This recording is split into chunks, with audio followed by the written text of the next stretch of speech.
Muntik nang mabangga ang batang babae ng driver na nagmamaneho habang nagsa-cellphone. Sa kritikal na sandali, buti na lang, sumaklolo ang isang security guard at nailigtas ang bata. Pero nabalian naman ng braso si lalaki.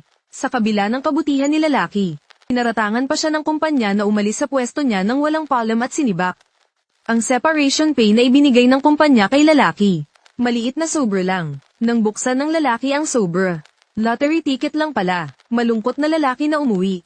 Iniirapan siya ng manugang niya at inisprayan pa ng disinfectant. Kinuha naman agad ng anak niya ang malita ni lalaki. At pinalayas siya. Nang maghinagpis si lalaki sa kanyang kapalaran, biglang tumawag ang lottery outlet. Sinabi nitong nanalo si lalaki ng bilyon-bilyong premyo sa loto. Manager Zhang, ako po ito mula sa lottery outlet ni Yuan GL. Binabati ko po kayo. Nanalo kayo ng bilyon-bilyong premyo sa 2,127.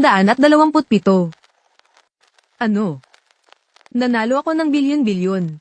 Pagkalabas ni lalaki sa lottery outlet, tiningnan niya ang balanse sa kanyang cellphone.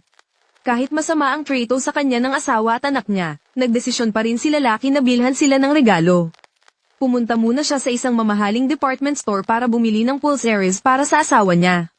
Pagkatapos, pumunta naman siya sa forest dealer para kumuha ng Rolls Royce. Sunod, bumili naman siya ng mansyon para ibigay sa anak niya. Nagkataon namang dumating doon ang presidente ng Zhang Group. Nag-report ang tauhan niya na biglang umatras ang mga investor.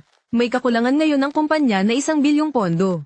Kung hindi ito mapunan sa loob ng 24 na oras, mawawalan ng cash flow ang kumpanya at malulugi.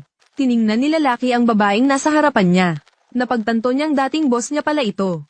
Kaya nagdesisyon siyang tulungan ng babaeng presidente. Nakilala rin siya ng babaeng presidente. Dahil kahapon, si lalaki pala ang sumagip sa anak niya. Alam ng babaeng presidente na mabuti ang intensyon ni lalaki. Pero 1 bilyon ay hindi basta-basta makukuha ni lalaki. Hindi na masyadong nagpaliwanag si lalaki. Hiniling lang niya sa babaeng presidente na ibigay sa kanya ang cellphone nito. Pagkatapos, nakatanggap ang babaeng presidente ng notification na nakapasok na ang 1 bilyon sa account niya.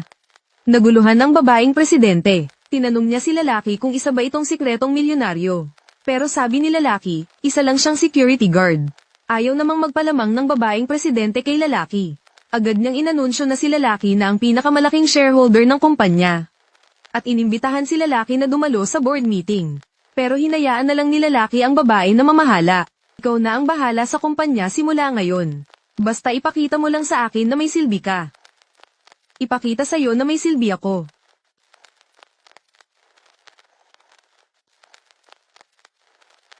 Hello, Zhang Jianguo. May family dinner tayo mamayang hapon sa Saihai Restaurant.